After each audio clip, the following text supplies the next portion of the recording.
Friday వచ్చిందంటే ప్రతి ఒక్కరు కూడా సినిమా ప్రేమికులందరూ కూడా ఏమేమి సినిమాలు ఉన్నాయి ఈ వీక్ అంతా కూడా మనం ఏ సినిమా చూద్దామని వీకెండ్ కోసం ఎదురు చూస్తూ ఉంటారు ఫ్రైడే రోజు అంతా కూడా. సో ఈ వీక్ అంతా కూడా రిలీజ్ అయిన సినిమాలన్నీ కూడా అంటే ఏదో కొత్తదనాన్ని తీసుకొచ్చి కొత్త డైరెక్టర్లని కానీ కొత్త యాక్టర్లని పరిచయం చేసే విధంగా ఉన్నాయి. అసలు ఏ సినిమాలు వచ్చాయి, ఏ విధంగా ఉన్నాయి? సో ముందుగా మన తెలుగు ఇండస్ట్రీ సినిమాలు అయితే ఈ వారం 2 వచ్చినాయి అనమాట. మనం ఓ లెంతీగా కాకుండా షార్ట్ అండ్ క్యూట్గా కూడా చెప్పుకోవచ్చు.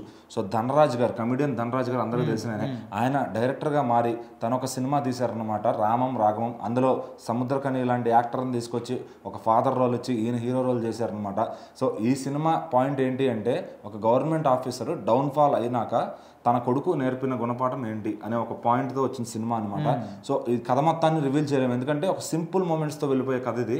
సో మ్యూజిక్ కానీ అన్నీ కూడా అంటే ధనరాజులో ఇంత టాలెంట్ ఉందా, తను ఒక కమెడియన్గా అందరూ లుక్ ఇస్తారు, చూసి నవ్వి మర్చిపోతారు, కానీ తనలో ఇంత ప్రతిభ ఉందా, దర్శకుడుగా ఇంత బాగా తీయగలడా అనే అంత రంజింపజేసే సినిమా తీశారనమాట ఖచ్చితంగా. సో మనం చూసాం వీళ్ళ కేటగిరీలో ఆల్రెడీ బలగం వేణు గారు ఒక బలగం సినిమాతో ఎంత మంచి స్టెప్ తీసి ఒక మంచి పేరు తెచ్చుకున్నారు. మరి ఆయన బాటలోనే ఫాలో అవుతూ ధనరాజ్ గారు కూడా ధైర్యం చేసి డైరెక్షన్ అయితే చేశారనమాట.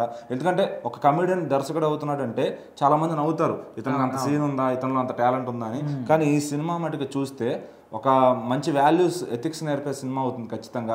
సో ఈ రోజు మార్నింగ్ 10 మంది ఉండొచ్చు, కానీ అది నాకు తెలిసి 10 రోజుల తర్వాత కూడా మంచిగా ఆడే సినిమా అని నేను అనుకుంటున్నా. మరి మన ఆడియన్స్ దాకా అది రీచ్ అవుతుందా, ఎందుకంటే ప్రమోషన్స్ కూడా చాలా తక్కువ చేశారు. సో ప్రమోషన్స్ అనేవి ఉంటే కనుక ఈ సినిమా చాలా మంచిగా జనాల్లోకి వెళ్ళే సినిమా అవుతుంది ఖచ్చితంగా. అన్నీ కూడా అసలు ఎక్సలెంట్ డైరెక్షన్ అని చెప్పొచ్చు.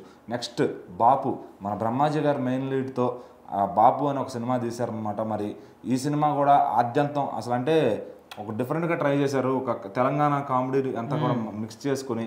అంటే బ్రహ్మాజీ గారు ఇప్పుడు దాకా ట్రై చేయని రోల్ అనమాట, ఫాదర్ రోల్స్ చేశారు, కానీ ఈ టైపులో ఒక అది ఎట్లా చెప్పాలంటే ఆ సబ్జెక్ట్ని ఒక విలేజ్ కామెడీ డ్రామా.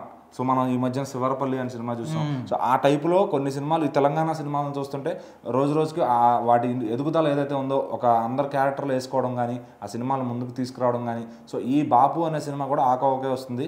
సో బలగం రేంజ్లో ఉందని చెప్పలేం, కానీ చాలా ఒక మంచి ఫన్నీ వేలో ఒక వెళ్ళిపోతుంది అనమాట సినిమా అంతా కూడా. సో మరి ఇది కూడా రివ్యూలు నమ్మి చూసే సినిమా కాదు, ఖచ్చితంగా చూడాలి అనుకుని చూస్తే చూడాలి సినిమా, థియేటర్కి వెళ్ళి తప్ప.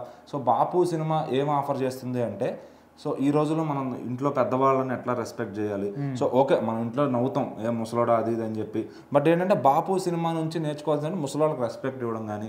సో ఎండ్ ఆఫ్ ద డేకి అందరూ కూడా ఏడుస్తారు, అంటే థియేటర్లో ఆ ఎమోషన్ తీసుకెళ్తారు. అంటే బ్రహ్మాజీ గారిలో కూడా ఇంత యాక్టింగ్ ఉందా, ఎప్పుడు బ్రహ్మాజీని చూస్తే నవ్వుతూ ఉంటాం కదా. సో తనలో ఉన్న ఒక కోర్ ఎమోషన్ బయటకు వచ్చింది అనమాట ఈ సినిమాలో.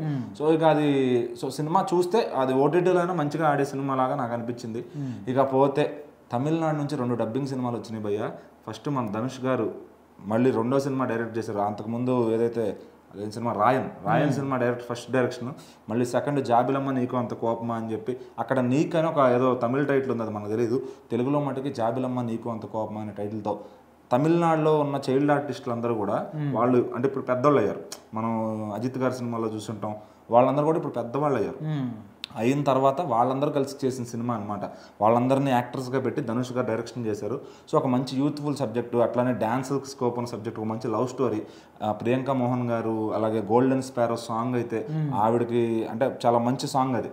సో ఆద్యంతం మ్యూజిక్తో లాగేశారు సినిమాని. సో ధనుష్ గారు రాయన్ తీసి మళ్ళీ ఈ సినిమా ఎట్లా తీశారా బాబు, రాయన్ ఫుల్ యాక్షన్ ఉంటుంది, అసలు మాస్ ఉంటుంది, ఇదేమో full classy love story.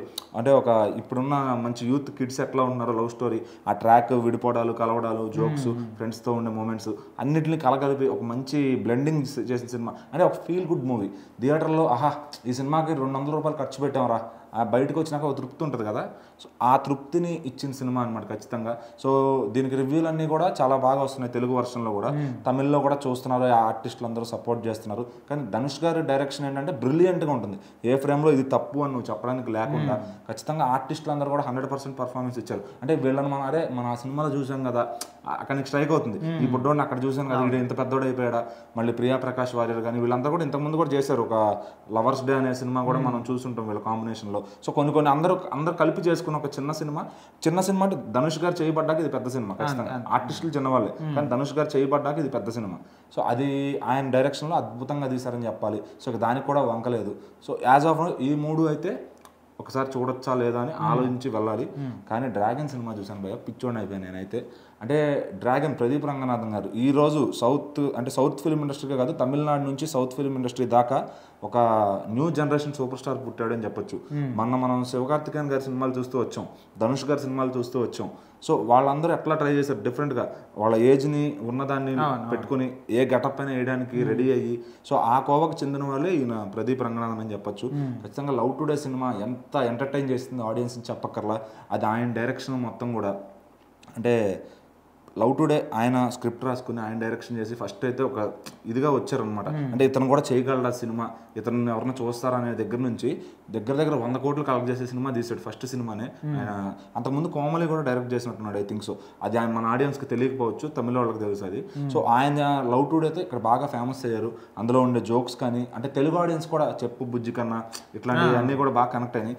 So మళ్ళీ కొంత గ్యాప్ తీసుకుని వెంటనే సినిమాలు చేసేయకుండా కొంత గ్యాప్ తీసుకుని మన ఓరి దేవుడా అనే సినిమా చూసారు విశ్వక్సేన్ గారిది, ఆ డైరెక్టర్తో చేసిన సినిమా అనమాట డ్రాగన్, అశ్వంత్ మరిముత్తు గారు. సో ఆయన అయితే డిఫరెంట్ లీగ్లో తీస్తారు సినిమాలు ఖచ్చితంగా. మరి విశ్వక్సేన్ని ఒక ఓర్ దేవుడాలో ఎలా ప్రజెంట్ చేశాడు, సో దాని ఒరిజినల్ వర్షన్ మనం తమిళ్లో చూడొచ్చు, ఓమే కడవులే. సో అలాంటి ఒక మంచి న్యూ జనరేషన్ స్టోరీతో ఇప్పుడు ఏం నడుస్తుందంటే సాఫ్ట్వేర్ కుర్రోళ్ళు లేదంటే స్టూడెంట్స్ వాళ్ళందరికీ కనెక్ట్ అవ్వాలి సినిమా, వాళ్ళే ఎక్కువ సినిమాలకు వెళ్తున్నారు. సో ఫ్యామిలీస్ అంటే సినిమాలు చూడటం మానేశారు, ఎక్కడో రాజమౌళి సినిమాకి వెళ్తారు. సో యూత్ని అట్రాక్ట్ చేయాలంటే ఎలాంటి ఎలిమెంట్స్ ఉండాలి, ఖచ్చితంగా మెయిన్ కామెడీ. సో మీరు రెగ్యులర్గా కాలేజ్లో కానీ ఆఫీస్లో కానీ చూసే కామెడీ ఏదైతే ఉంటుందో దాన్ని చాలా పర్ఫెక్ట్గా తీసుకొచ్చారు స్క్రీన్ మీదకి. అండ్ ప్రదీప్ రంగనాథన్ ఎంటర్టైన్మెంట్కి ఇంకా దానికి హ్యాటర్స్ ఉండరు అనమాట ఖచ్చితంగా. మరో రఘువరన్ లాంటి చూసిన ఎక్స్పీరియన్స్ కానీ, సో ఒక మంచి మెసేజ్ ఉంటుంది లాస్ట్లో కూడా. సో అది సినిమా చూస్తేనే ఆల్రెడీ సూపర్ హిట్ అయిపోయింది సినిమా. సో ఈ వారంలో పెద్ద హిట్ అంటే డ్రాగన్ సినిమా అని నేను చెప్తాను. ఎందుకంటే అతనికి కొంచెం ఫాలోయింగ్ ఉంది కాబట్టి, మిగిలిన వాళ్ళందరికీ కూడా మీడియం రేంజ్ ఆర్టిస్టులు కాబట్టి ఇక్కడ ఈ వారం డ్రాగన్ సినిమా పెద్దది. సో మరి చూద్దాం నెక్స్ట్ వారానికి ఏ సినిమా నిలబడుతుందో ఏ సినిమా పడిపోద్దో అని.